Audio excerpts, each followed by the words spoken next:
You're on mute. Okay, good evening, good afternoon, and good morning to everybody. Could you guys hear? Everybody's good? Yes. Great. Yes. So welcome to this session today. I'm going to speak, my intro unfortunately is going to be a little bit long, and I apologize for that. It's going to give the panelists, the real panelists, a chance to have their notes ready.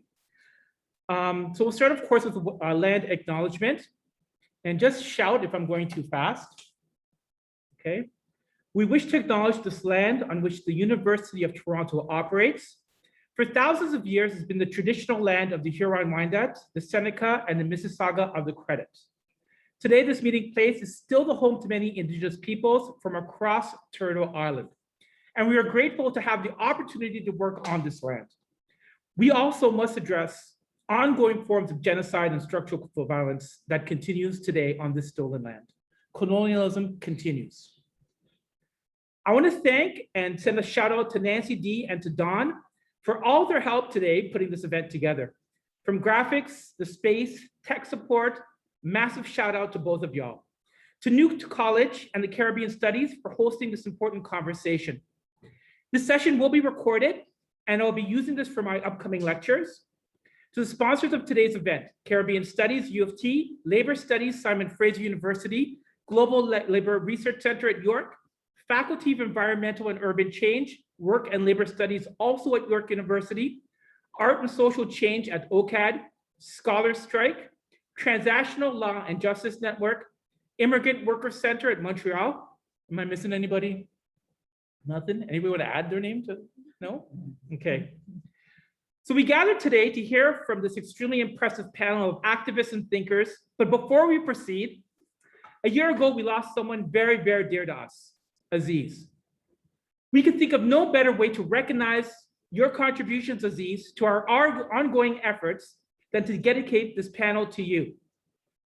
I'll try to keep my comments short, but I want to turn to Aziz's writings, particularly reflections on academia, activism, and the politics of knowledge and learning.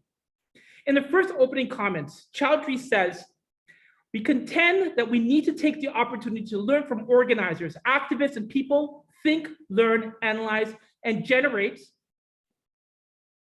It's brutal when you get text messages and trying to speak at the same time. Take the opportunity to learn from how organizers, activists, and people think, learn, analyze, and generate knowledge in the course of organizing for progressive change. Beyond the sometimes self-referential loop of academic scholarship, in order to do so, we need to recenter understandings of academic scholarship that are not primarily tied to university-based and not produced knowledge. Wow. Too many times, scholarship is premised on learning and prescribing what scholars and policymakers believe are the best ways to move forward. The struggle rather than learn from how the struggle is manifesting itself. Knowledge production and scholarship should be informed from sites of activism, organizing, and resistance. For myself, it's the car rides to the farms, the outreach, the interactions, and the multiple ways that we build solidarity. Struggle is not forward or backward. It's not one specific direction. It's cyclical, it's historical, it's non-linear. It's messy and chaotic. The academic term that I use to organize is a gong show. Others call us the Muppets. It's a site of humor, of sadness, of horror, of jubilation, of exhaustion, of anger, of hatred, of love, pain, suffering, transformation, and reflection. Organizing and activism, especially for all of us, and all of our work, isn't simply about immediate outcomes, measured levels of success or failures. It's about articulating a vision based on societal change. It's not about short-term successes that turn into long-term failures. We never set out in this work to be the flavor of the month or to trend or to be trendy, chic, or aesthetically cool. Others are more cooler than us. It's a long-term, hard, and tedious work. Our demands further interrogate ideas such as the right to move, the right to stay, the idea of status and the limitations and possibilities on stolen land. What does a food system that is defined as a right and not a commodity look like? And how do we develop the idea of transnational, internationalist forms of sectoral collective bargaining? It's a difficult, not well-traveled path, often ridiculed for being dreamers, but so be it.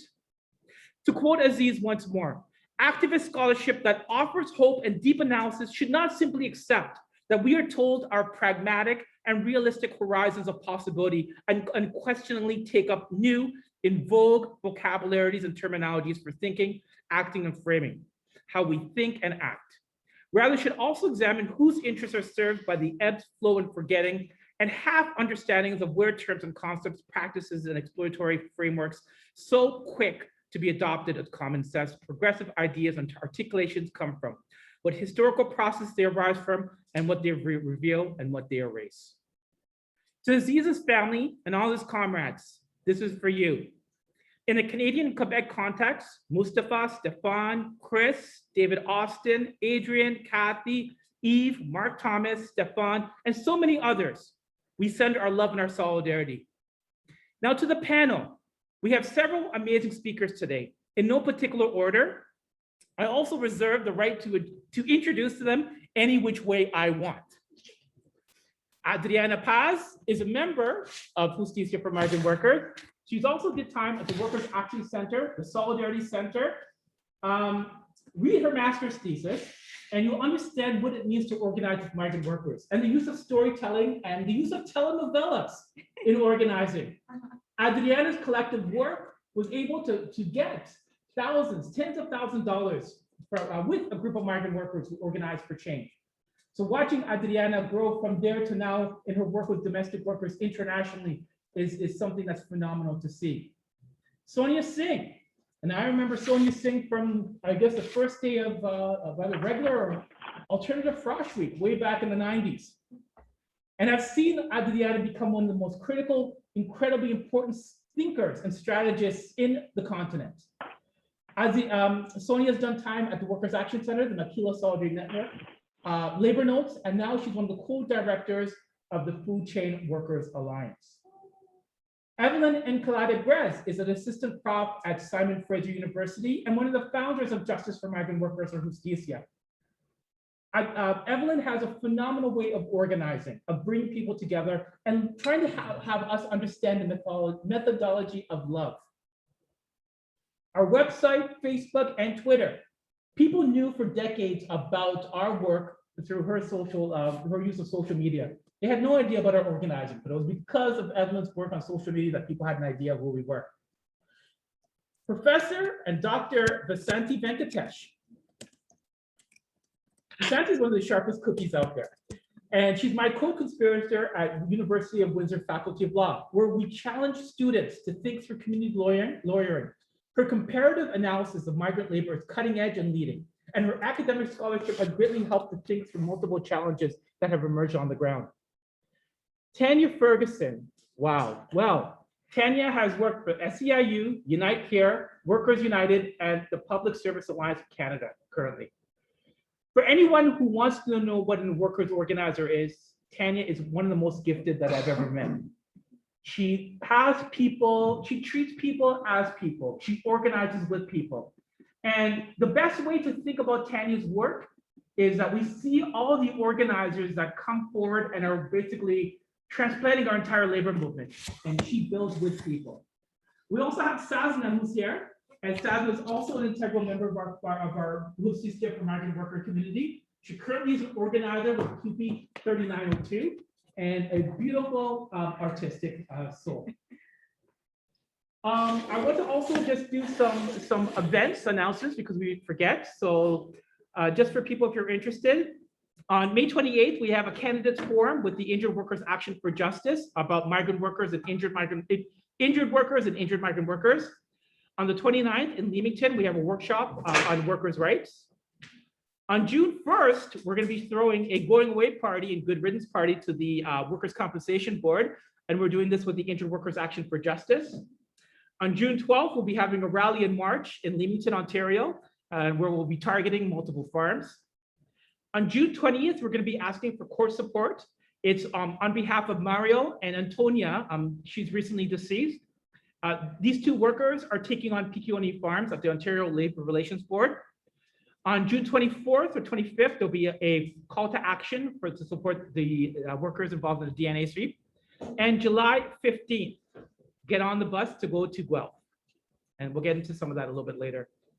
So we have 3 questions that's going to relate to our conversation today. I'm going to read it out. And I don't remember who wanted to go first. Oh, you're going to go first? Whoa, congratulations. Okay, so you're on the hot seat. The first question is, what is an intersectional approach to labor rights and workers' voice, and why does it matter? Define worker voice and define intersectionality. So Adriana, the floor is yours. Thank you so much, everyone, for being here. Everybody that is joining from different parts of Canada, the US, I even see people from Mexico. And thank you so much, Chris, for really bringing the heart and the soul of what informs our organizing, and also, of course, the legacy, the memory of Aziz, our comrade that was one of us being together in dinners in Paris in the organizing field, and just talking what it means, right? And what it takes, and all the goods and bads and the inroads of organizing. The role of Aziz as a scholar activist was really a crucial one, particularly for me. I believe everybody's going to speak about how Aziz informed their organizing. But for me, it was so important that he was the bridge of making those connections between the luxury of theorizing and conceptualizing the issues that we were experiencing or witnessing the workers to experience with the practice, and really encouraging us that you organizers are the ones that should be writing and reflecting and speaking along with the workers, because the theory comes really from the praxis. And this is how we organize, not the other way around.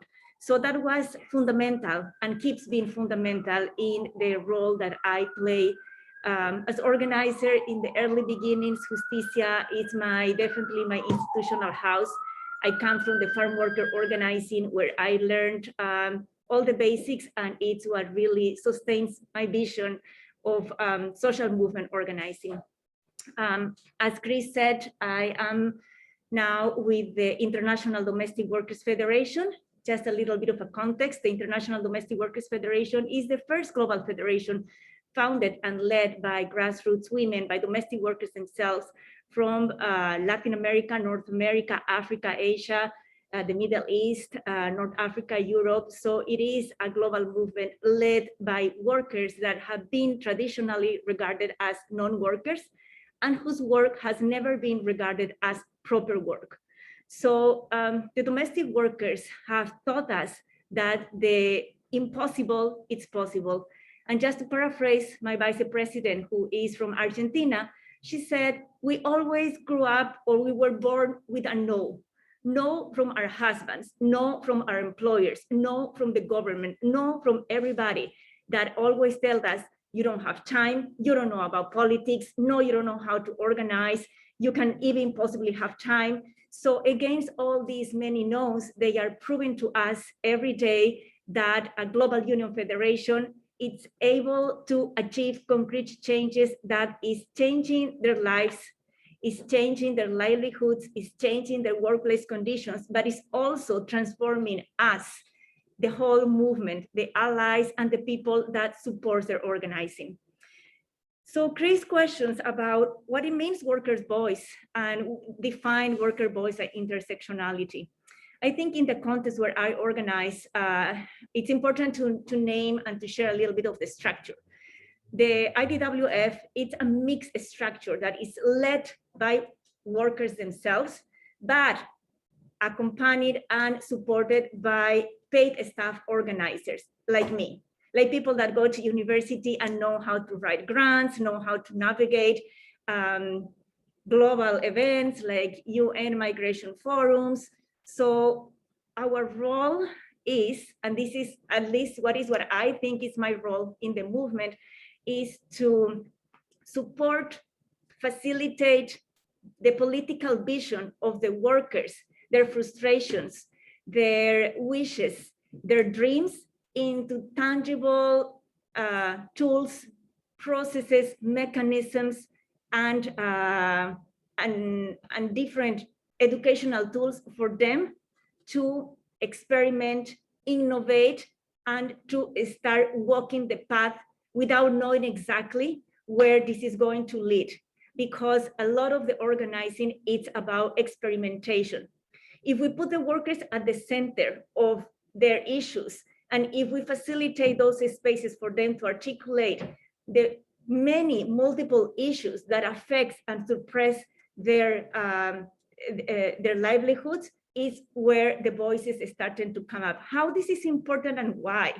When we talk about products, when we talk about impact, many times the impact that we want to see, or at least what the funders want to see, it is of course concrete victories, like for example, changes in labor legislation, labor law reforms, increase in affiliation numbers, increase in leadership building. But what that means to sustain all that work, when sometimes what is important is the personal transformation that we ourselves allowed to do and to go with them.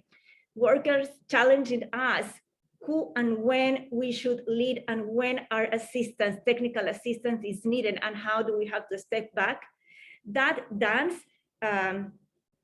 needs a profound leap of trust and respect that is based in the relationship buildings that we do with the workers. Bringing back to Aziz, to these conversations, like relationship building is the matter and the heart of the organizing, right?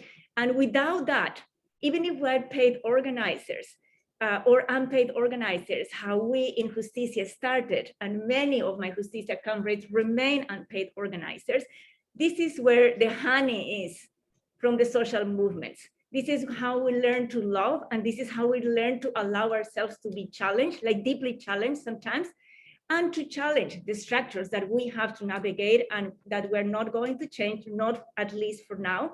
But in terms of impact, this transformational, personal transformation that happens to everybody, it's what it's important for me. Everything changes when the worker voice is at the center. It changes the funding. Sometimes it means losing funding. Sometimes it means like changing the policy and the politics of the alliances building. Sometimes means like walking along until you figure it out. And sometimes like means like getting together with amazing other social movements and movements and workers that make our heart sink in collectivity, because this is how we do it. We do it together. I think I'm already past my minute, so I'm going to stop here. And I think Sonia is the next, or Tanya? I think Sonia's next. Okay, so before Sonia goes, I have to definitely acknowledge Pura Velasco's in the room. And Pura, there's not enough anybody could really say about you. You're awesome and we love you, and you're one of the foundations of our work.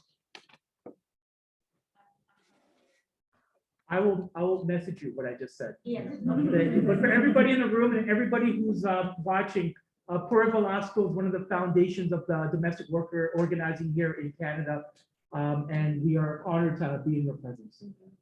I'll approach you. And Sonia, you're up next. Thank you, Chris, and thank you, Adriana. It's so moving to see Pura in the room and see Sasna's face behind Adriana, and to see in the Zoom also so many incredible organizers and academics. I see Consuelo, I see Chris, just so many faces that it's wonderful to be in this room virtually. And I think just sort of building on what Adriana said, that it's very fitting to create a space like this in memory of Aziz. That was my experience of working with him as well. And in particular, one convening where he invested the resources along with Adrian Smith to bringing many of us together. And I couldn't believe it when I looked at the date from the book, the chapter that got created out of that conversation. It was 9 years ago today, pretty much May 2013. And just thinking about how foundational for me as well, that space of being able to talk and learn and strategize together, and Aziz's commitment to that co-creation of knowledge that comes from movement spaces, from reflection, but also honoring the knowledge that workers bring into our movements and centering that knowledge. So I think, thank you so much to Adriana and Chris and all of the hosts for helping to create this space. I think just really quickly, because I want to pass the mic to Tanya and Vasanthi and Evelyn, my current home for doing organizing, but also like Adriana says, my heart still stays with Justicia and farm worker organizing spaces, but I'm currently working at the Food Chain Workers Alliance, which is a binational coalition of worker organizations who work and organize with food workers across the food chain, from farm workers to restaurant workers, warehouse logistics, and everything in between. And this alliance takes that frame of the food chain as a strategic place of organizing, because we see that there is just huge potential in connecting up food workers who literally are already connected through the way that farm workers produce products that then are moved by logistics workers, that are served in restaurants, that are sold in retail establishments. And I think we'll talk a little bit later about what are some of the ways that we have been able to build on building that solidarity to build power. And I think that in terms of Adriana's question and Chris's question of what is the way that we as an alliance, not as a group on the ground, because we don't have members on the ground, but we're connecting up membership-based organizations and worker organizations, what are the ways that we think about centering organizing, or to me, that's what sort of centering workers' voices mean. It's something that we've been trying to think really deeply about as an alliance over the last few years.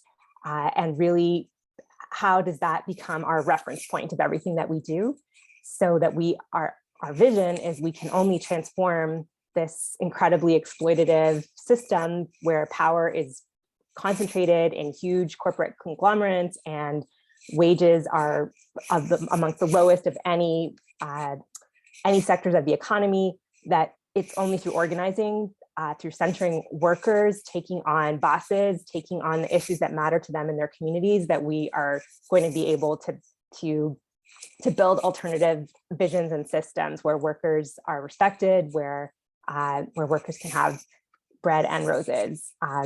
And so the way that we do that means it requires an intersectional approach, because not the right to organize is certainly a legal right, and one that many food workers, farm workers in particular, don't even have that legal framework that other workers do, both in the US and in Canada, but that even workers that do have currently legal right to organize, there are so many ways that the ability to exercise that right, whether it's through immigration laws and the fear of retaliation, whether it is the legacies of slavery and colonialism and the way that impacts food workers, that we have to pull at all the threads in order to be able to realize that right. And so for many members in the Food Chain Workers Alliance that who are working with undocumented food worker bases or with guest worker or migrant worker bases like Justicia that is a member, it means taking on all of the ways that workers' freedom of movement is restricted, from challenging these kinds of exploitative immigration programs to even just taking on fights, for example, like the right to have driver's licenses if you're undocumented, being able to organize and mobilize with your coworkers without the safe ability to drive, without fear of being stopped by police and facing deportation. That taking on that fight has been a huge fight for many member groups. Thinking about members that are based in Mississippi, that being able to support food workers organizing in Mississippi means challenging the policies of white supremacy, means taking on racist ordinances.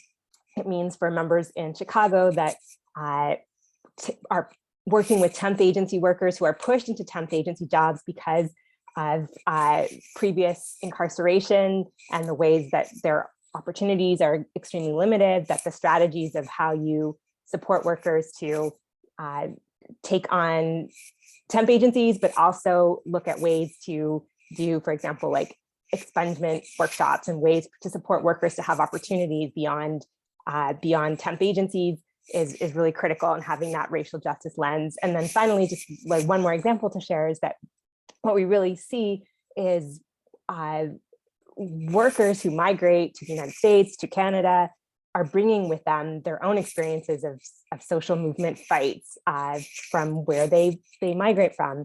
And that has really shaped the way that what workers want to fight for. So there's many of the farm worker groups in the Food Chain Workers Alliance that have a really strong analysis about food sovereignty and building alternatives like food co-ops and taking on the global systems that push small farmers from their land in the global South, as well as sort of other, just really being clear of what it is to be in solidarity with other issues and movements with a global perspective. I think those are all just some examples that came to my mind, but I will pass the mic to our other speakers.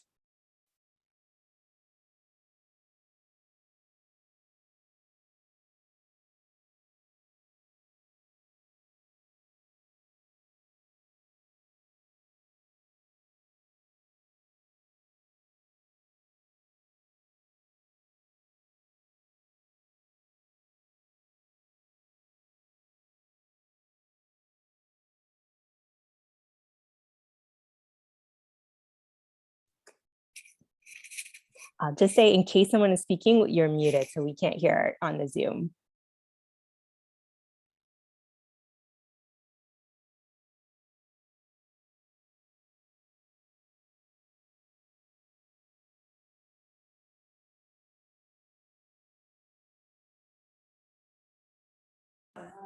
Now you can talk. All right, I'm not going to repeat the funny jokes twice. So They were really funny. well, thank you. Our next speaker is going to be Tanya Ferguson, who's currently with the Public Service Alliance of Canada, and she is our main organizer here in Ontario. Hold on. Okay. We want to pin you. So you can have me.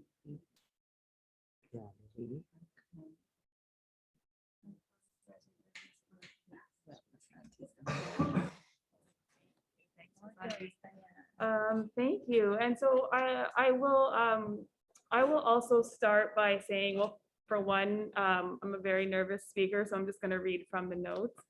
But for two, I also wanted to start just by honoring a practice that Aziz had. I didn't know Aziz personally or well, but one of the things that was really exciting to me at the time when his and Adrian's book came out was just the concept of honoring the conversations that organizers had been having and trying to figure this out.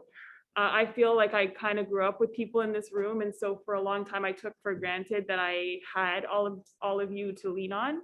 And so having that just as a way of a respect for the spaces that people were building was really impactful for me. Just to pick up where Sonia left off, my context is obviously a very traditional context. I work for a labor union. And so in organizing workers, I mean, the model, there is no way to organize workers and to be successful without a worker voice being front and center. So the model, it's built into the model. But when we're looking at intersectional approaches, I mean, I think to back up, one of the things that an organizer is always thinking of, or the main approach to organizing, is asking, like, what is something that people can get on the same page about? What is something that workers can build solidarity around? What is that one thing? And that's often a starting point, and we use that as a basis to build your future union. And then what I've learned through Justicia and other spaces is that there are additional questions that organizers can bring to bring an intersectional approach, so that you can actually bring more of yourself and more of your community. It is powerful to take on your employer and change the power dynamics with your employer, but it's even more powerful when you can use that power that you're building for other things. Like, I mean, one story that I often share with people that I work with is I'm 41 now. I've been a union member since I was 15 years old. There's never been a time I've not been a member of a union. And when I was younger and I was a student activist and we had built this organization, Black Youth United, I had no idea that my union could be a resource or a place that I could have a home to talk about anti-Black racism. I didn't know that, and my union certainly did not know that or invite me in. I joined the labor movement on a different path. But I do ask myself 25 years later, like, what if we had these conversations about intersectional approaches back then, you know, what would have been possible? Those are the ways that, like, opening up the spaces for people to actually bring those questions forward is expanding our capacity as not just a union, but a movement. And so I really appreciate these questions that Adriana and others have framed, because I think that's where we all want to be. And when we're thinking about these things, it's, you know, that's kind of our anecdote to being tired and burning out and so on. So I'll flip it to Vasanthi now. Just, yeah, Evelyn. So actually, I just have to, of course, pipe in. That's my prerogative as a moderator. There's two things for anybody who's watching here. If you're going to be using this in your work, please remember to cite properly this presentation, very, very important. And number two, what's also important, what Tanya said, is respect how knowledge is produced. So a lot of times I think what's going to happen is that some people may, hey, I came up with this idea and I'm going to write, I'm going to publish it. What this whole idea of this conversation is for us to understand how knowledge is both produced and the different ways of how organizing has come through generations of oral traditions of people learning from each other. And I think that's what the first three people have talked about organizing as a collective structure, not just simply for individual attainments. So I wanted to bring that forward. All right, next person up is Dr. Evelyn Encalada Grez. Evelyn, the floor is yours. Well, first of all, I have to say my heart feels like jumping out of my chest right now because I'm just so nostalgic. Being connected to my Justicia peeps from Ontario and now on the West Coast in this place recently known as Burnaby. I am in the lands of the Tsleil-Waututh, the Coquitlam peoples, the Musqueam peoples and the Squamish. And I also see other people here who we've grown up with, like Chris Vance and folks from Oise, and now we're all grown up. We're almost like Justicia elders doing different things. Sonia's in New York, and wow, so it's incredible. So being here with you, I also think about all of the numerous stories, the wisdom, the knowledges that workers have shared with us. There's things at York in these books, but there are things that workers taught me, that community taught me, that I couldn't read anywhere. And also as organizers, we always are challenging ourselves. We are always there to support one another, and the type of work that we do, a lot of the work is radical care work of trying to undo some of the harm that this capitalist system enforces on our spirits, on our bodies, so on and so forth. And when it comes to Aziz, wow, Aziz for me is one of those academics that you take with you everywhere, that you don't just leave behind in these shelves, that you don't just leave behind in the databases of university libraries that only a select few even have access to actually log in and be able to download all of these articles. Aziz is one of those academics and advisors that you're speaking to all the time when you're out at the farms, when you're organizing, when you're meeting people. That's what is so amazing about his work. And he gave us also permission he gave us the insights and the value of our work as organizers. And I remember, like, many times Chris and I, we would be invited, you know, before Chris got into the PhD program at Oise, before I got my PhD, we were always seen as these crazy activists. We were biased, you know, like, and they would always have to invite really serious academics in order to balance out the conversation. But of course we're biased. We're biased towards social justice and racial justice. And so anyway, so we've made it here in academia to break down those walls, those borders between what is considered knowledge and what is not.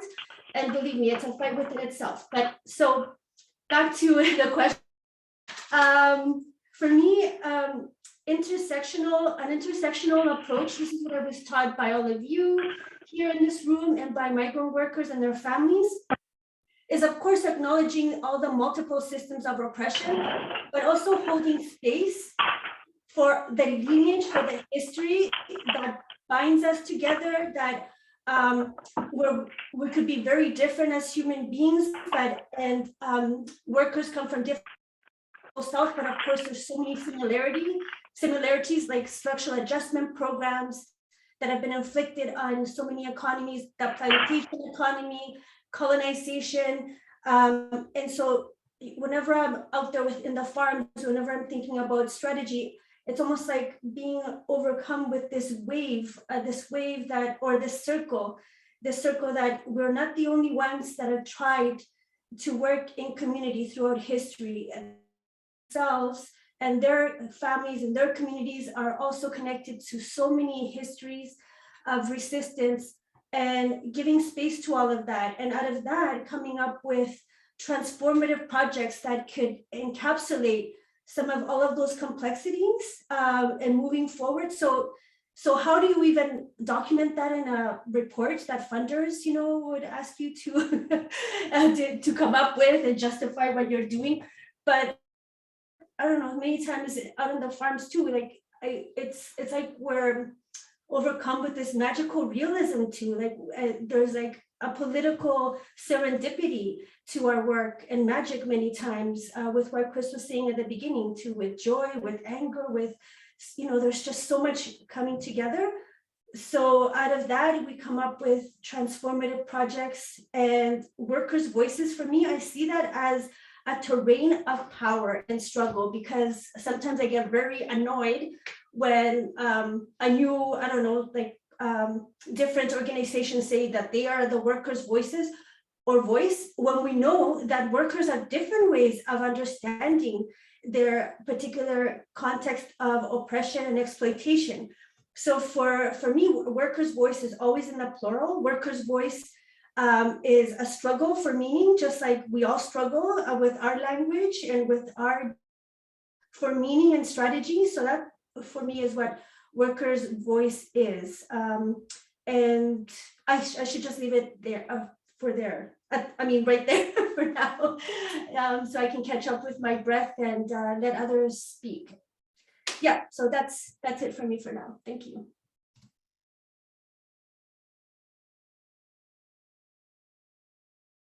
Thank you, Evelyn. Dr. Venkatesh, you're next. Thanks, Grez. Thanks, everybody. So I'm here as a Justicia volunteer, and also with our work with Justicia, it led to the setting up of Canada's first migrant farm worker legal clinic, which is running out of Windsor Law, where Chris and I, we teach, we supervise students, and we, basically, do a lot of other things. But the important part, I think, that about this clinic is the centering of law and organizing that we have tried to do, that it's not just a legal clinic providing services, but also a space for building worker resistance and building building worker power. But first, I'd like to begin by honoring Aziz Choudry's life as an activist scholar. And he devoted his whole life to the analysis of power, knowledge, and struggle, but also he framed this way in which an academic could be, that is, you don't see it anywhere. I mean, Aziz is really one in the 7 billion that's on the planet. This whole idea of an activist scholar, everybody spouts it. But as Evelyn said, that this you don't see in the academic space at all.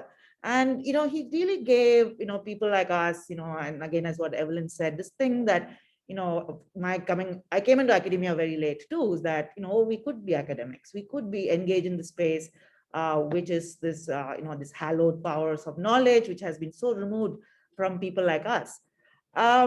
And the other thing that he said, in fact, he would be so happy with this space, because in every edited work of his, every book of his abiding interest was actually bringing people together. Like, be it if you read Just Work or any one of this, you see all these stories about activists from all over the world coming into you in this little book that he has edited, and then you feel this feeling of solidarity with everybody. And here we have an international domestic worker organizer, a regional Americas, or a farm worker organizer, Sonia, a more union-based organizer, local organizer. So people of all sorts coming together, expressing this, and this is really his something that would be what he would want. But again, one of the third thing that I want to talk about Aziz's work is the reason why he did all this is basically going back to what everybody before me said, is that he, to use his words, he wants to question the silences, omissions, and misrepresentations in dominant discourses, and actually make the space for workers and the marginalized to fill these silences. And as Evelyn said, this power and this knowledge is produced by governments, by employers, by capitalist neoliberal discourse, but also by organizations who claim to speak for others. So this self-reflection that Aziz Choudry wants us to do, to think about what is intersectional organizing, what is workers' voice, is really something that I feel that we engage in at a daily space, because now, as a lawyer and as an academic, I'm in a privileged space. So it calls for almost a self-reflection at every instant of the work that we do. And the other thing is that when you think about intersectional power, is also worker power is not just about working class power, that labor activists often center, and as Tanya so profoundly spoke about from her own personal experience, which does not recognize racism, which does not recognize racial capitalism, does not recognize the experience of the migrant worker, the women worker. So all of that calls for kind of intersectional analysis of worker power, which really asks us to question of the multiple levels of oppression that takes place on a worker. It's not just about labor and working class, but all these multiple oppressions that engage with, and which is specifically experienced by special groups of workers like migrant workers, women workers, queer workers, indigenous workers, Black workers, and workers in specific regions. In what we talk about here would be quite different from what a worker in South Africa would face, working in a Dutch farm still run by white people. So all these kind of questions is the way that he asks us to question, and how power is dictated by local forces like a specific employer, but by these global and national forces, which includes racial, gendered capitalism, and also the ongoing processes of colonialism. So how does that translate to me, especially for me, who came as an activist for decades, and then I became a lawyer, and now I'm educating the next generation of lawyer, because as I said, no matter what our social perspectives are, we as lawyers and academics, we are now part of the privileged elite, and we have access to spaces of power that a worker doesn't have. And in the area of law especially, how do we move from what I call like a legal savior approach, that the law will change everything, that an individual, we just get the rights for the workers and then everything will change. All that they need is these legal rights. All that they need is a law to change, and so on. But it's actually to use law, as Adriana pointed out, as a form of building power, as a form of building resistance, and how to make the workers themselves engage in the lawmaking process. And the Domestic Workers Union, especially the International Domestic Workers Union, stands as a marked example, because they actually got a whole convention out, and you had workers from all over the world, domestic workers from all over the world. From Mumbai, you had Dalit workers who were in the United Nations asking for the rights and creating new forms of rights. So that part of it is actually addressing, what is an epistemic violence done on workers, especially migrant workers, women workers, where their experiences are hidden from the dominant discourse or co-opted in such a way that it encourages saviorism instead of building power. And workers, are taught to suppress what they feel, because the boss will cancel the contract, fire them, deport them in case of migrant workers, and or get them out of the program. And there is no place for them to be angry, to voice that injustice without fearing reprisal and deportation, and also sometimes the backlash from their own communities. And this is something women workers especially face. This is something that migrant workers face between the citizen and the non-citizen, that Black workers face between Black workers and other Black workers. So it is this part that to transform this legal space, which is a site of oppression usually, to a site of resistance and of organizing, and how we help workers in lawmaking themselves so that it is their voice and their strategies which creates new forms of rights. Vasanthi, you're on fire. Wow. All right, so the second question, so this is a time check. It is now 6:56. The second question is why grassroots leadership matters, the role of transformative leadership for transformative movements, inclusion, representation, inserting and scaling ideas. So just thinking about grassroots leadership, why is that critically important for our movements and our work? So who wants to go first? Who wants to go first? Okay. Okay. Wow, thank you so much, everybody. This is so stimulating, and I was certainly missing so much these spaces for knowledge production, like Chris said. Transformative leadership. Vasanthi has just mentioned the domestic workers movement major win, which is the creation, the instigation, the development, and the adoption of an ILO convention on decent work for domestic workers. And that is, it was unthinkable 10 years ago. As I said before, domestic workers have been long regarded non-workers. They are regarded up until now as part of the family, or the person that assists us or help us, and domestic work is simply not work. So their articulations of rights back in the 1930s in South America and in the Andean regions, where we find the first domestic workers unions, it is these first two things that seem very obvious and very simple. Domestic workers are workers, and domestic work is work. With this, they are challenging the premises and centuries of colonialism and patriarchy, right? That says domestic work is not really work. So with these two principles, they have been articulating workplace conditions. They have been articulating also better living conditions with a very intersectional lenses to their organizing, because like Sonia, Tanya, Evelyn said, it is not, it's our bodies and our work is the site of multiple types of oppressions. So with domestic workers, I think I don't need to tell you who domestic workers are, right? They are Black, Indigenous, migrant workers, totally excluded, not only from labor laws, but from social protections.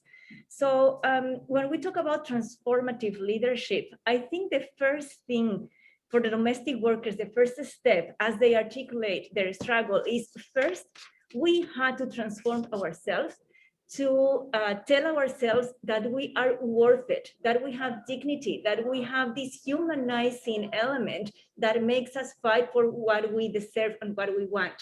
If we don't see ourselves as deserving, there's no way that we can fight. So the first thing for them is to really work a lot at the level of the soul, at the level of the heart, at the level of the body, because that is where all the oppressions really live. Like we embodied trauma, we embodied oppressions. If we're going to embody liberations, what does it take? My teachers have been the domestic workers. When I started with them in Latin America 5 years ago, we had a lot of conversations about that we need, the movement in the region needs a leadership training program. And I was so excited, but they say, but we don't need just the traditional same old leadership. What we really need is something that is going to address all the damage and the injuries that we have in our souls. Because if we do not transform ourselves, if we don't heal ourselves, we are not going to transform the movement, the organizations, and the vision that we have for the region and the global movement. So basically, they were saying what the feminists say, the personal is political. And what Maya Angelou says, there is no one single struggle. Right? And because domestic workers are carrying all these types of oppressions, like for example, the first ones in being harassed, sexually harassed or raped inside the house are the domestic workers. So they acknowledge that all this, it becomes political at the moment that they lead the organizations. there were tensions and divisions within the domestic workers movement, as in any other social movement. So they were very sharp in saying, we need to address things. So we came up with a leadership training program. Evelyn was saying how we come up with these transformative programs. Well, domestic workers showed us, they said, we need a leadership training program that is going to address these 3 levels.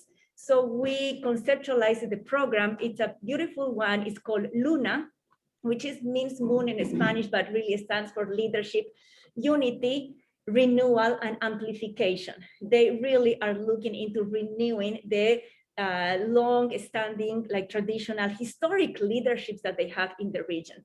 So we address 3 levels with transformative leadership. We talked about building technical skills. When I say technical, I mean the law, the limitations of the law, what's possible, international legislation, like the different government and development and labor organizations, political skills, how to create alliances, how to articulate rights, how to articulate and galvanize support and alliances strategies. And also the 3rd one, what we call foundation pillars, which is basically at the level of the personal level.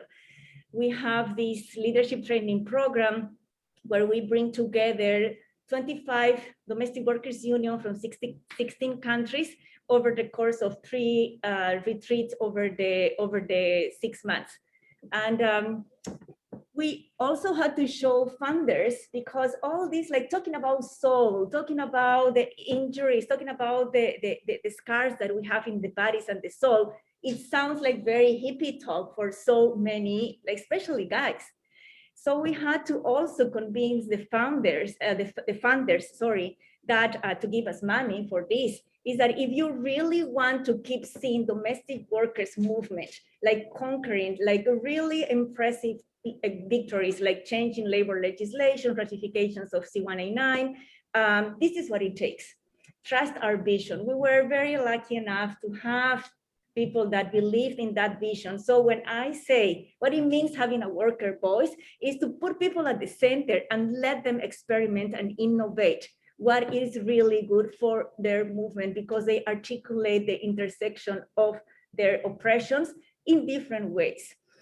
So who we are to say this is the road or this is not the road. So Luna has been proven to be a successful program. We increased the membership in 10,000 new members, 3,000 new leaders in the region. Those are the hard numbers that we have to show. But beyond that, the domestic workers during the pandemic, that they were organizing in the context of life and death, like literally, they were all referring to Luna and saying, this is what really sustains the organizing, like really being able to acknowledge your very humanity.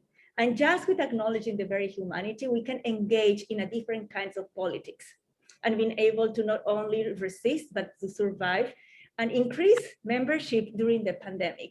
So the personal is political, and who better than the domestic workers to remind us about intersectional feminism. Many times we think that intersectional feminism came from European feminists. It's found in the 1930s in the domestic workers movement in Brazil, in other regions, and I can go on in history, but I think those experiences of transformative leadership matter, because our organizations not only change, but they are able to sustain themselves and the victories throughout time.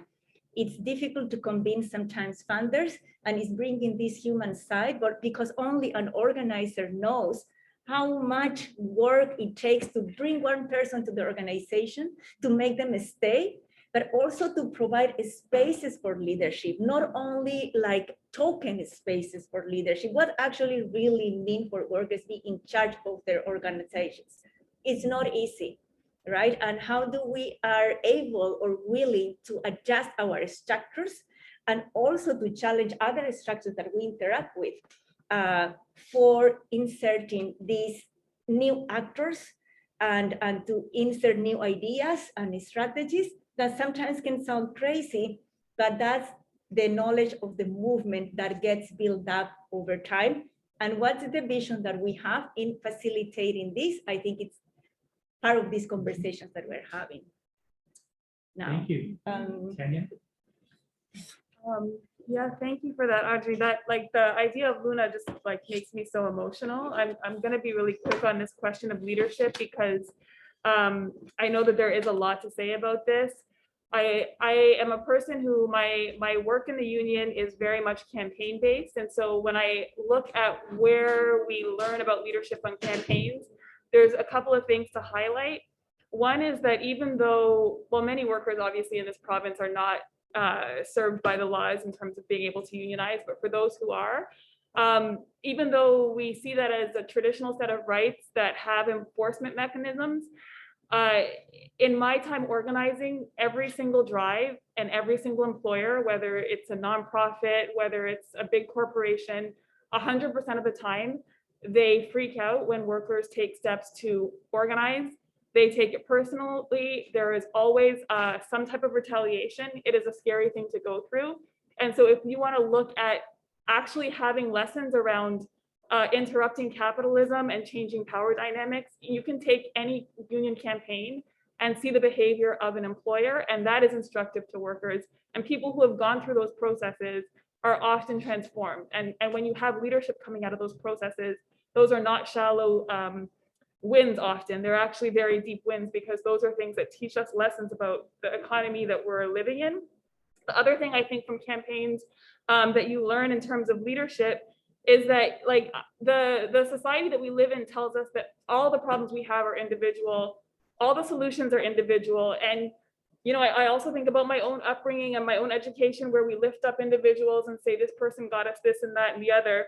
But when you're on organizing drives, because it is impossible to win without a majority, you do see that people innately understand that there's power in numbers, and that when you can get people as an organizer to the point where there's grassroots momentum, you can see leadership emerging. You can see that kind of leadership emerging and trust relationships emerging. And that's something that I think we just need to be prepared to teach and to build on in those moments, because you don't have those moments every day.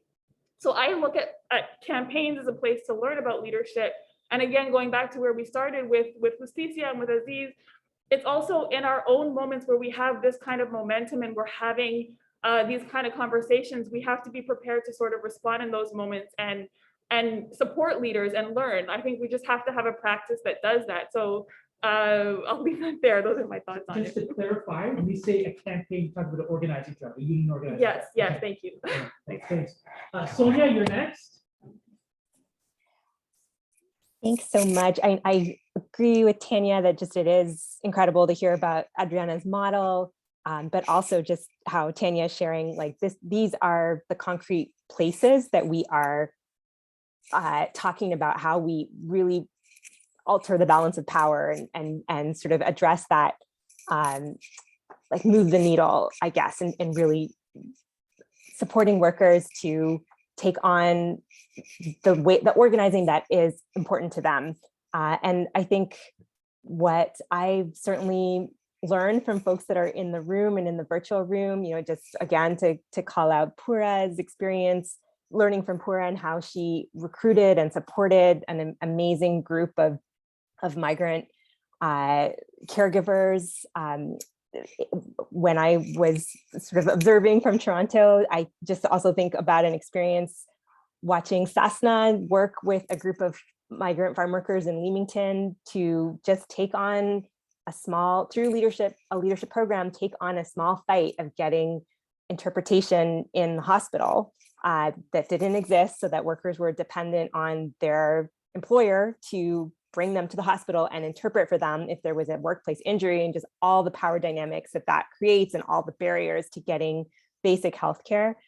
So just, you know, learning from these examples where seeing that really leadership development that we invest in is a key strategy for building our movements, because it supports workers to build the skills to lead that organizing that they identify as others have said. And at the Food Chain Workers Alliance, where, you know, we're just trying to learn as we go, as try different strategies. I really drawn from those experiences from those in the room. So I want to give that thanks for also the Workers Action Center and the different kinds of leadership development programs that folks have piloted there. And I think one of the things Adriana talked about, impact, like how do you measure impact? And that's something that we're constantly thinking about. And really for us, it comes back to, is it supporting that culture, building that culture of organizing? Are people able to put these skills into practice in whatever way that they choose or makes sense? And so we have invested in trying to do sector-based leadership development as well as cross-sector leadership development with worker leaders. And that's one of the visions of the Food Chain Workers Alliance, is that we are breaking down those divisions, that that farm workers can be learning from restaurant workers and warehouse workers can be learning from farm workers. And so in all of our recent trainings that we've been doing, we've been building with a sector of so the last one was warehouse workers, but then inviting a farm worker leader who's gone through a previous training to come in and share, these are the ways that we have been taking on the issue of no overtime for farm workers, for example, in New York State, and just hearing what that learning and solidarity is that can develop from workers sharing and having those peer spaces, but also just seeing like what are the ways that these kind of small acts of resistance, so taking on, in that case that I mentioned, the hospital and winning a change, so that through the process of identifying an issue, developing the strategies to take on that issue, putting it in practice, and then reflecting. I think those are all of what we try to bring into our leadership development programs. We did a recent one with farm worker leaders in New York State, and the things that people took on, we had an idea that they would be big organizing projects, but at the end of the day, it was a worker leader taking on talking to her boss and winning better housing, and another worker leader taking on just winning the basic 15-minute break that they were entitled to under the law, but had never had before, and recruiting other coworkers to join them in those fights, and just seeing what's possible. How did we shift the needle through taking on these fights, and how do we reflect and build for the next fight together? So I think, yeah, I'll leave it there.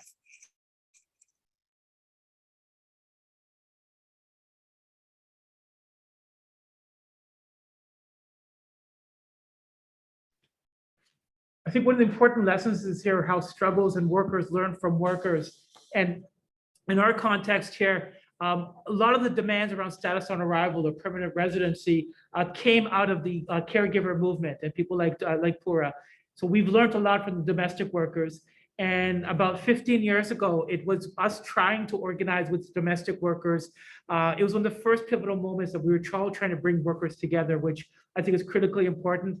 And these lessons are being learned, I guess, in the work that we're trying to do with traditional labor, but also through the Food Chain Workers Alliance, and learning and struggling together. So I wanted to bring that up, to definitely how we learn from history, how we learn from one another, both through the challenges and the successes and the failures and the victories. Vasanthi, you're next. So I won't say much, because I think what Evelyn would have to say about Justicia's organizing, she would have, she has incredible insight. So I want to cede the floor to her. But that's the part, I think, as working, being an organization which is volunteer driven. So we are unpaid volunteers. I think the challenge, and Sazna, Tanya, we are all part of this, has actually been thinking about how we can dismantle the hierarchies within our organization, because Justicia, we and all the other, even like the other legal clinic that I work with, IAVGO, we see ourselves as collectives, as horizontal spaces.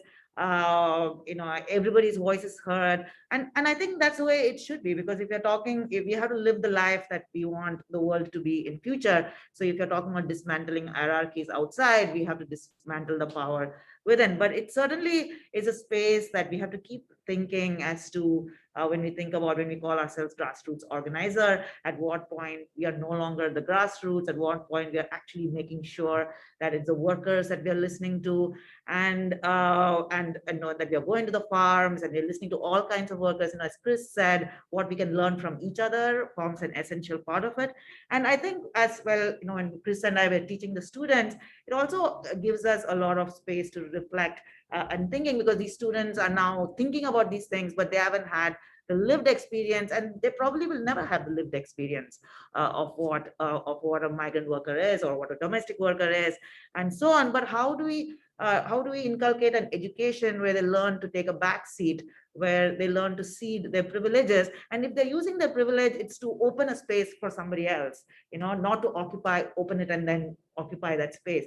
So I think those are that aspect of it is what gives rise to the grassroots organizing that Tanya and Adriana and Sonia have talked about.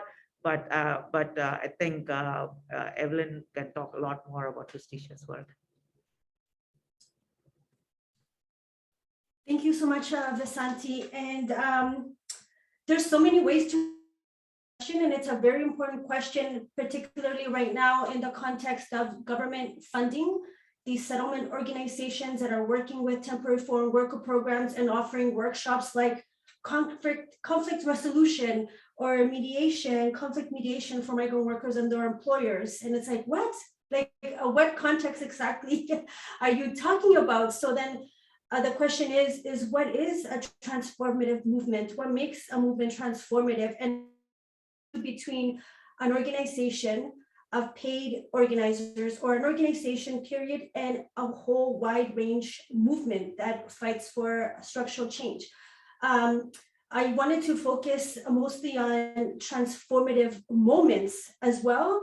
And one transformative moment that I recall so vividly is one of the first times that we brought together migrant farm workers and domestic workers was with Pura, thanks to Pura in Toronto. Some workers that were there with us have since passed, they died. And so there's so much history among us, and we learn from each other. We learn from different contexts, from different moments in history. We learn from different movements. And also I wanted to acknowledge the export processing workers and their movements. That's how I met Sonia. The first time I met Sonia, she was working for the Maquila Solidarity Network, and I met her at the city in Toronto before I went off to work with Maquila workers all over Central America. And they also taught me and trained me that, of course, when you work with workers, workers are a whole human being, a whole person. You can't just focus on workers' rights. And many of the organizations that I worked with all over Central America, they had workshops and support in the line of the pillars that Adri talked about with Luna, that women were fighting within the workplace, but also fighting this context of patriarchal racial capitalism that was damaging all aspects of their lives and their beings. So they couldn't just tackle the violence of the workplace without tackling the violence in society overall. So that was like the training that I had before Chris invited me to go to this place called Leamington that I've never heard. Also had the experience of Quebec City that had turned the north and south upside down. And so many of us were indeed triggered, of course, during the 3-week convoy or festival that white supremacists were having in Ottawa, when many of us, who showed up to Quebec City in peace or that were a part of the G8 meetings in Toronto, we didn't get that type of reception at all, right? So then there was all of these transformative moments. And then with migrant workers, some of these transformative moments happen when we lose together, when we go to the law, like alluding to what Vasanthi was saying about the law, that the law has all of the answers. Of course it doesn't. So what do you do when you lose a case? But on the way there, workers were transformed, workers were heard, workers were seen, workers had a space to articulate their demands. These people of power, I also vividly remember stepping into the court, this huge courtrooms in downtown Toronto, all of these pictures of these white men, very colonial. And then here we are, the Justicia misfits, right? We're like bodies out of place. We don't belong there. We don't have these suits. Well, maybe Chris has one suit that he always wears. I don't know if he was wearing it that day, but like here we are taking up space. And so even doing that, interrupting power. And I think of also the domestic workers that Pura also supported to go to Parliament Hill, and also to take themselves and the emotions also of being exploited and being unseen, and also seeing like how these politicians were trying to get them to calm down. It's like, no, you calm down. Like, you're passing policies here that are creating these conditions within people's lives. So all of those moments are transformative moments that really develop the consciousness of workers. However, within the SOP, our problem and these temporary foreign worker programs is that many times we will find natural leaders and work with them. And they will be like our key people that we turn to when we go to Leamington, Niagara. But then, because they don't have control over where they go and where they work, if they come back, we lose them, right? And so we have to start all over again. And then the question is how do we get workers to also be at the front and center of the movement, of migrant justice movements, when if they are, because they're tied to an employer, if you're asking that of a worker, most likely that worker will never be able to come back to Canada because they will be completely blacklisted from these programs. So we have been able to work with a lot of workers, well, that are no longer migrant workers, that some way, somehow, they ended up in Toronto, or they just became more free. They weren't bound anymore to an employer, and that's when workers could be more open and forceful. And so I think with this question, we can go on and on. Whenever there's opportunities to send them to the work that Sonia is doing, right now there's going to be training in Los Angeles. So of course, the organizers that have been in Justicia for a long time, we have to take a step back. And the new organizers, the worker organizers that are able to travel and be mobile that way and are not bound to an employer, then we are, of course, are prioritizing them for them to go to those type of trainings. And now what I'm seeing in the faces of life as an activist, as an organizer, I don't have the same energy to drive to Leamington one day and then come back that same day. So now a lot of our work is also mentoring new organizers that are not even a part of Justicia, but we're just sharing community knowledge that doesn't belong to us, because we were trained and we learned in and with community, with migrant workers. So I'm passing that along across Canada that are working in different provinces. So that's what transformative leadership all is. And if some of you are interested in our organizing model, I have this handout. So if you want, you can send us an email and I'll happily send it to you. But so our main dilemma is, I guess, something that we always turn to is how do we cultivate transformative leadership among workers who are basically criminalized, penalized for being leaders. Thank you.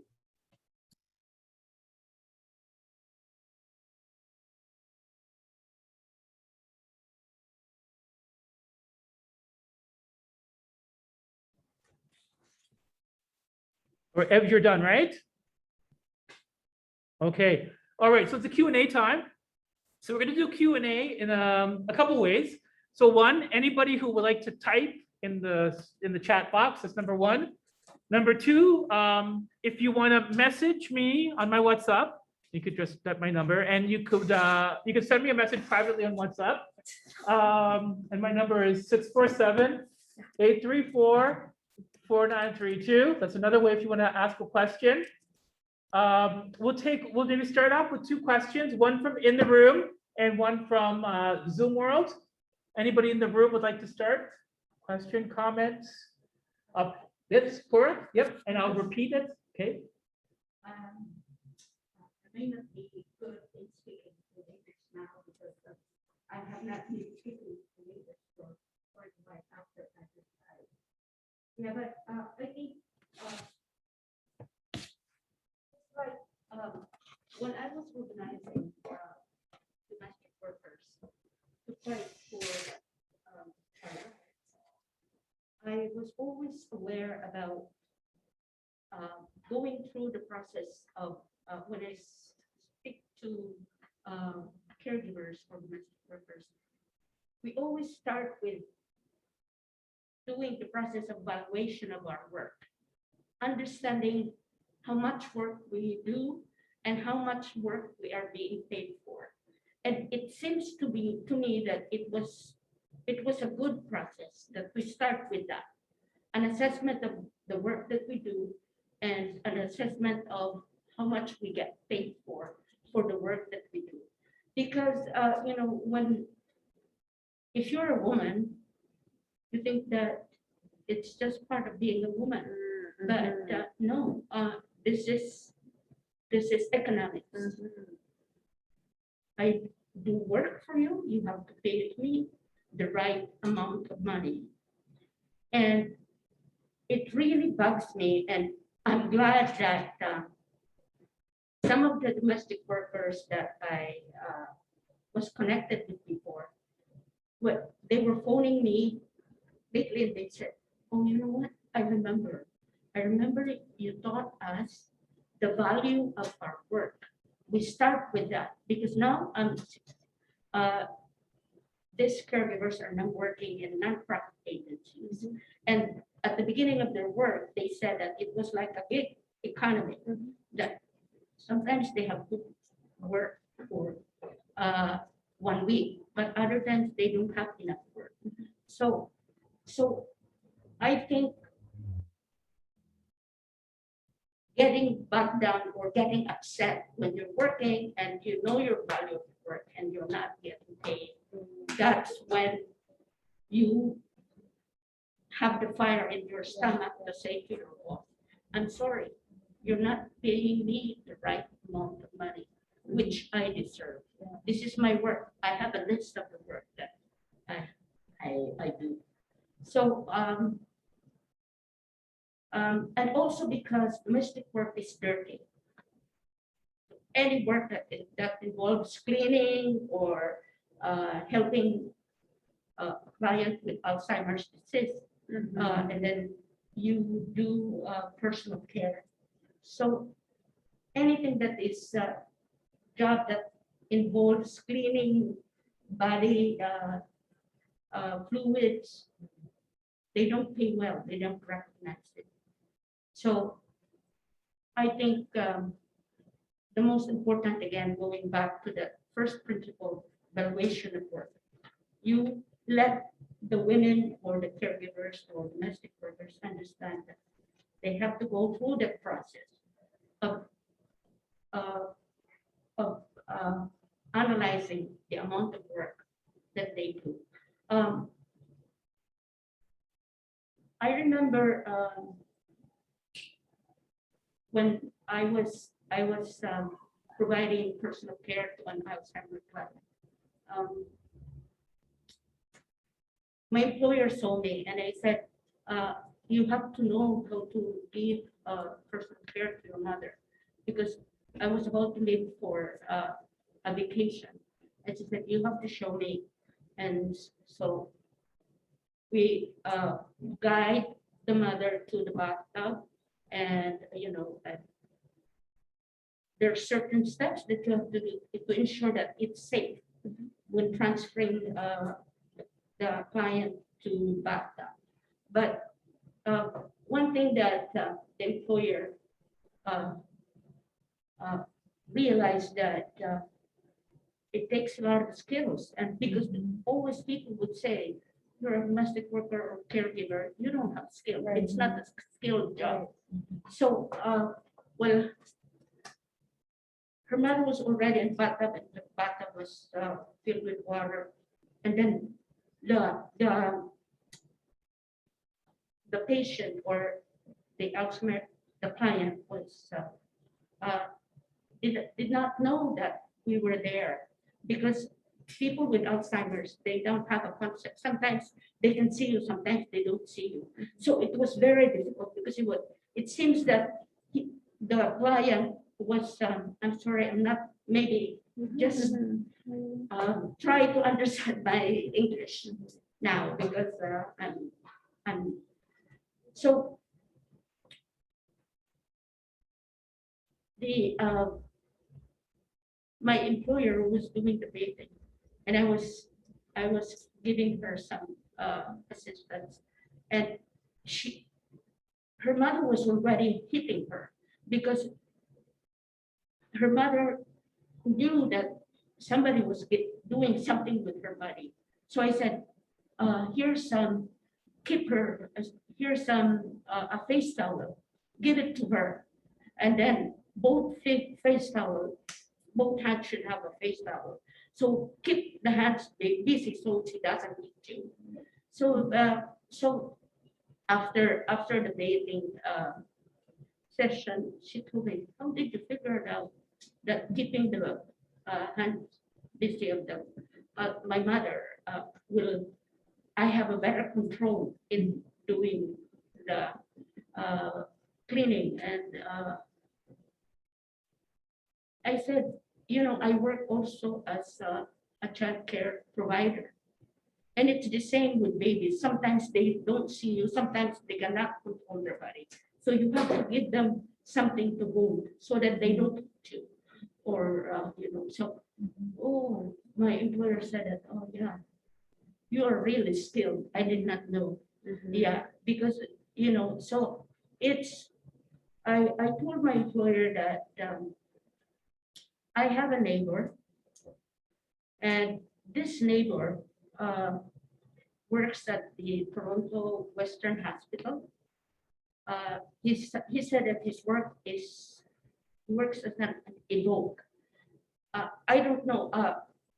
This is how he described his work at Toronto Western Hospital. I work in the, he said that he worked in the operating section.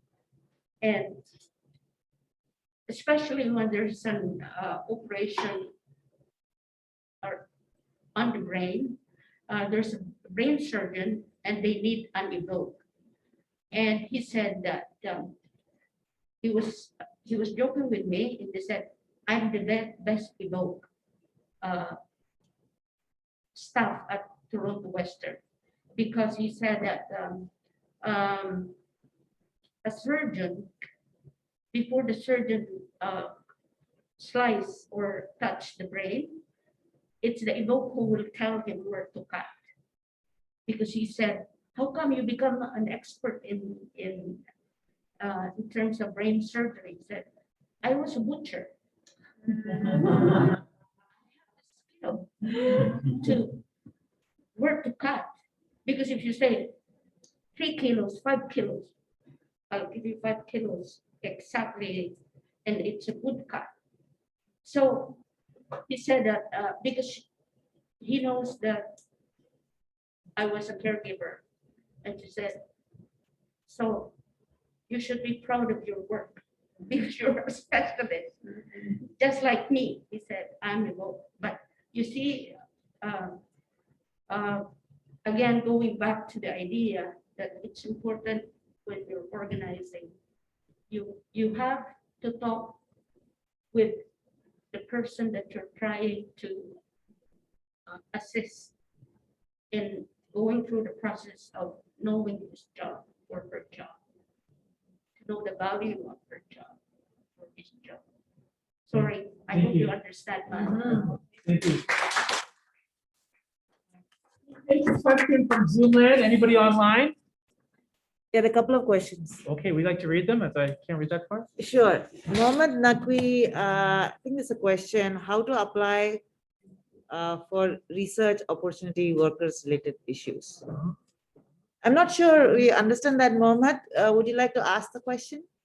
Yes, thank you, Vasanthi, for taking my questions. Actually, I'm interested to do some research. We can't hear right? you. So, Maybe on mute. Yes, thank you. Can you hear me now? Can you hear me? Hello? Yeah, can you hear Yes, me? yes, we can, please. Yes. So, Yes, please continue. yes, I'm interested to do the research opportunity and worker related issues Yes. for domestic and global. So I'm looking for, I'm looking for the door. How do I get in there? So I finished my master's already from Ryerson University in the last year in COVID area. So I want to do another research. I want to do another master's, but research in especially in worker issues. So please guide me and advise me where do I apply and how do I apply. Pete?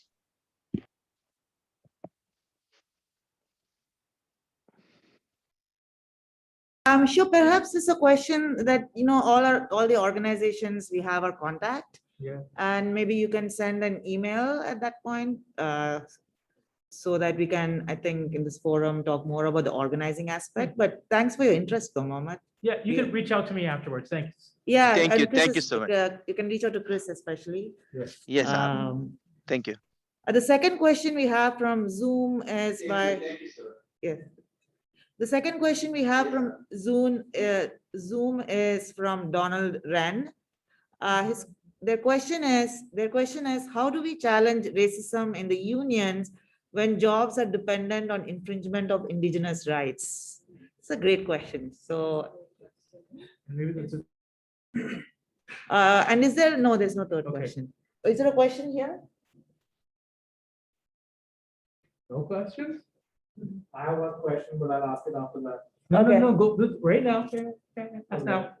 So I've been organizing recently with Gig Workers United. I'm a new organizer, like a steward. My question is when we're organizing on the streets, we meet people from different communities. And what I've seen till now working is that a organizer or steward from the same community has a better connection with people. But then I also see it happening in the union that sometimes we get segregated by those communities within the union. And I mean, there are organizers here who have more experience than me. So I would like to know, what are your thoughts on that? And how, if you ever had such a challenge, how did you overcome that?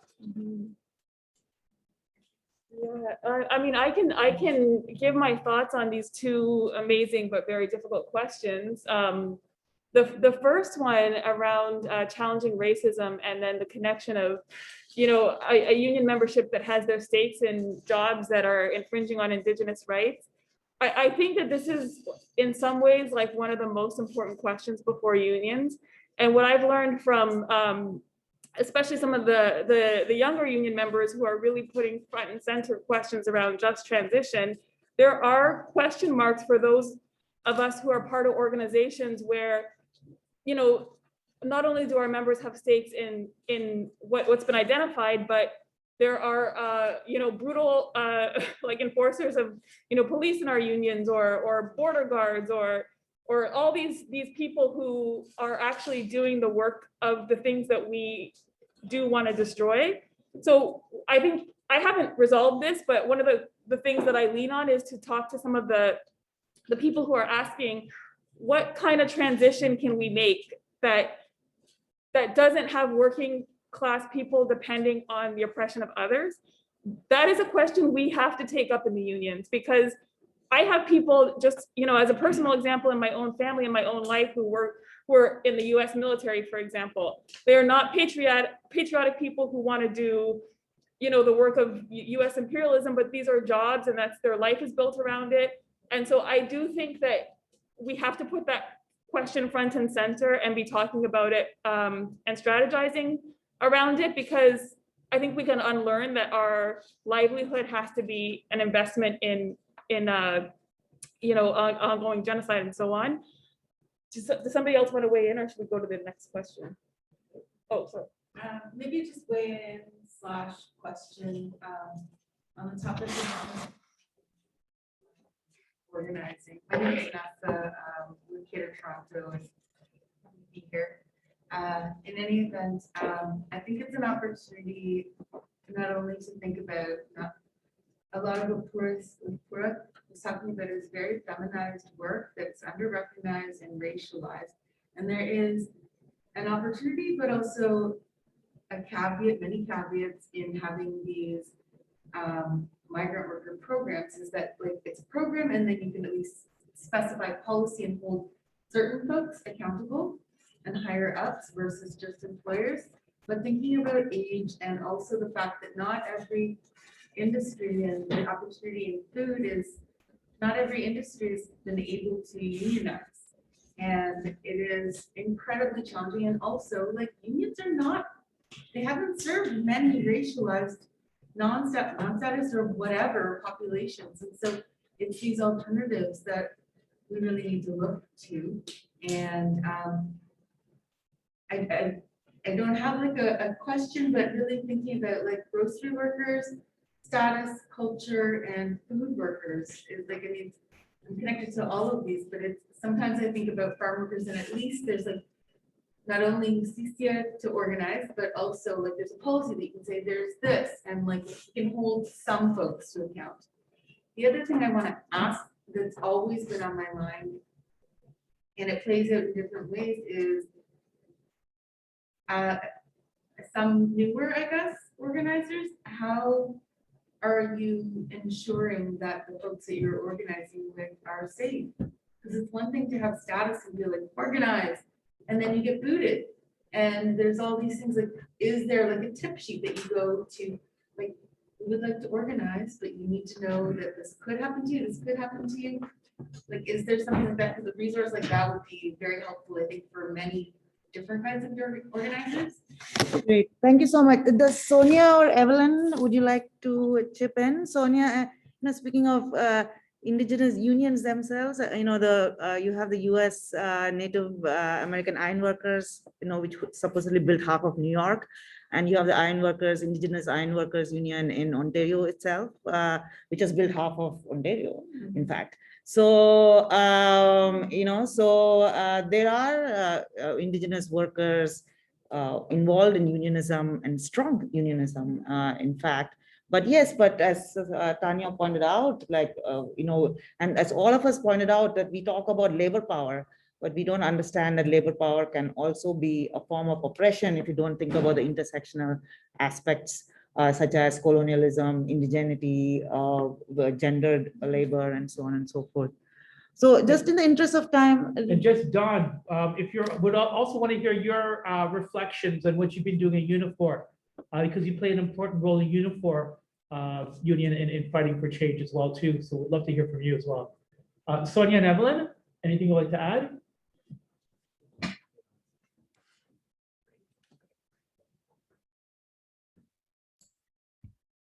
I feel like I'm not the right person to weigh in on here. I wish there was somebody within this online space who can speak directly from experience. I do know that we have a lot to do with settler colonialism as a whole within all of our movements, with the fact that there's still, of course, so much racism within the labor movement in itself. And that's why also justicia was an expression of what wasn't there in the formal labor movement, and how many of us, like also racialized organizers, are not really considered.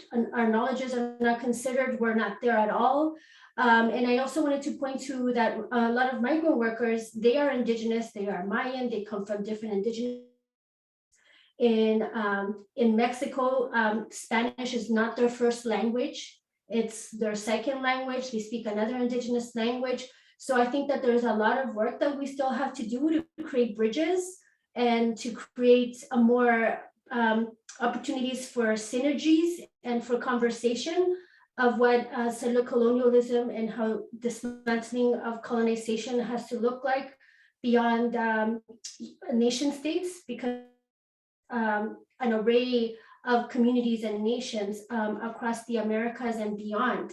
So I feel like there's just so much more that we have to do, but for sure within the labor movement in itself, I can go on about how education, we could have more education, but nowadays a lot of mainstream organizations, unions included, could easily mandate that their employees, workers take a diversity, equity, and inclusion workshop, and then but obviously it doesn't do anything to the psyche of internalized racism, the psyche of racism as a whole, or white supremacy. So that's definitely not the route. So I welcome your thoughts, Sonia and Donald. Yeah, go ahead, Donald. Please take the floor. Okay, Tanya, there was something I was hoping to key on from what you said. Thanks so much, Evelyn. Sonia, if you can also address, sorry, if you can also address, and everybody, this broader question of that both Vanessa and Binish have asked about about protecting organizers and also creating these spaces for activist oriented. And before that,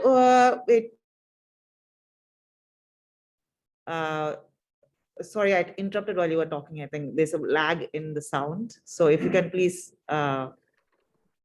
start. Okay. You're good, Sonia? Okay. Something that you said about the co-creation of knowledge and centering the voices of workers. All right. And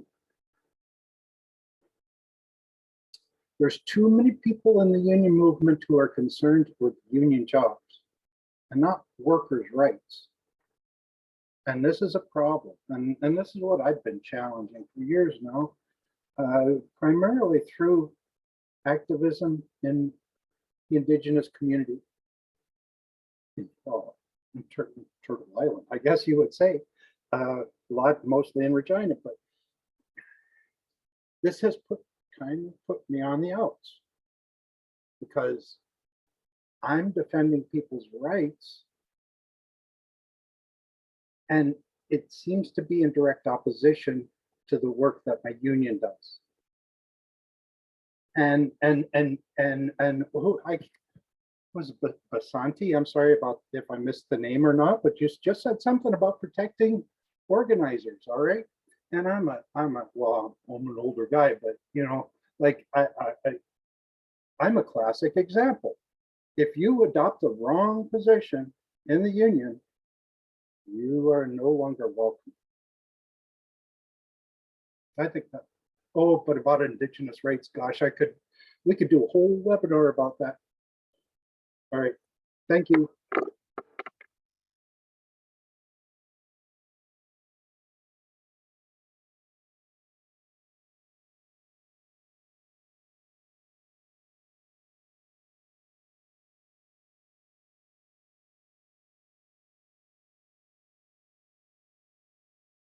Chris, are you speaking because we can't hear?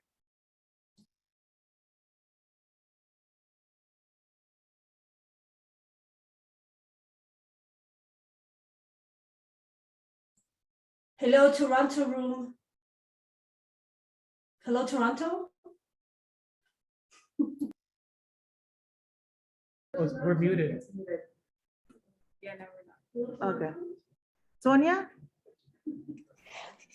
Yeah, I think maybe just to follow the thread through a couple of the questions, I think that what Tanya said really resonates for me, that not only in the union movement, but all in the labor movement as a whole, as we see it in our workers' rights and migrant justice movements, of really thinking about what does a just transition look like for those who are most directly impacted? What are the ways that we take on the fights that deal with environmental racism, environmental justice? And I think to Evelyn's point, that many of the workers who are farm workers in the US, but also in other areas, are migrating because of that same climate crisis. They themselves are Indigenous. So how are we sort of bringing that global analysis into our fights? And we've seen some examples of really powerful ways that people are making those connections. I mentioned that, like, a lens of thinking about food sovereignty and alternate models that we see, like, many groups adopting. But I think that your question, Donald, of just how do we always center that with an analysis of settler colonialism and the ongoing ways that genocide is continuing, the ongoing ways that anti-Black racism is happening, that there's a lot of ways that we still need to keep building those connections and building that solidarity. And so really thank you for raising that question, and I really appreciate Tanya's kind of reflection on that. And I think we could do a whole panel on kind of what are the ways that we do that bridging. And I think, I'm sorry, I didn't catch the speaker's name, but just around one of the pathways I think that we, as organizers, we have is in building those sorts of bridges, and in the concrete example that I think was raised of gig worker organizing, of just like, how are you building across divisions that really are promoted and exploited by the employer. I would sort of punt it back to Justicia, because I feel like Justicia has built such an amazing model of doing that, where migrant workers are completely set up to not be in solidarity with each other, and the employers, Evelyn, Adriana, Tanya, Grez could all share examples of that. And so they're like real ways that as an organizer, you just have to start at the basics of finding what are the points of commonality, what are the ways that we can do that, kind of breaking down the myths that employers cultivate. And I think finding issues that resonate deeply with across different groups, finding leaders in those groups that can kind of help build those connections are all sort of like the basic steps, but I think others here could certainly share more.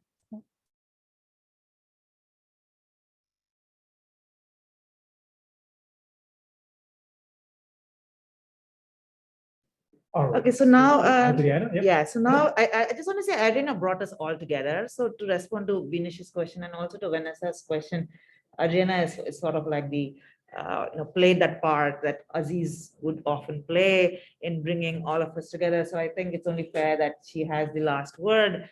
And she also works across, if you're talking about, organizing workers who cannot be organized like gig workers and, thinking about all these forms of oppression, what she's doing is international. We're talking about domestic workers across, and domestic workers are often at the intersection of indigeneity. In many countries all over the world is the indigenous workers who do the unclean work. They're also in countries like in South Asia, they're caste oppressed. So I think over to you to answer all these questions all together and solve everything. This is so amazing. Really, I think we're losing people, so I think it's time to wrap up. There are certainly, I feel really good when there are more questions than answers.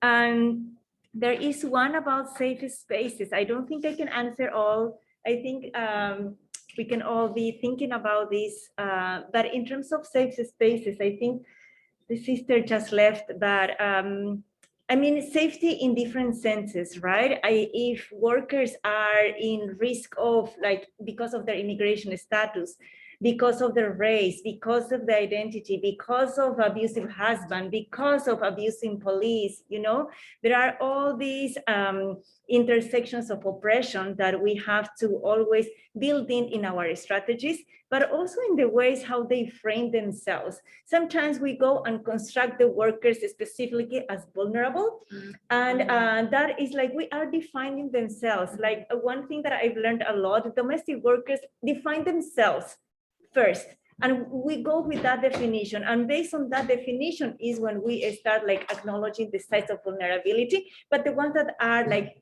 defined by themselves. I think that changes a lot the power dynamics and our understanding. We all come with a certain perspective, and that's one of the, I think, first task of the organizer is to like really let's take up other lenses, and based on what the group says, based on what the vulnerabilities that they feel for themselves, is when we start like strategizing and putting plans together and making people feel comfortable. Another type of safety is, I think, when the integrity of the person and your own integrity are always intact, especially during conflicts. I think like conflict resolution, and anybody who has worked with social movements or like real groups of people, will know that we're driven by conflict, because of course we approach to the issues of solving our issues from different parts. The art of bringing everybody together and to making everybody feel safe, it is certainly a collective work. And that's where I look at previous social movements, at previous organizations, how they have done it, but also looking at the mistakes, right? Because we have to learn from that. So there is a collective constructions of what safety means for the different groups that we work.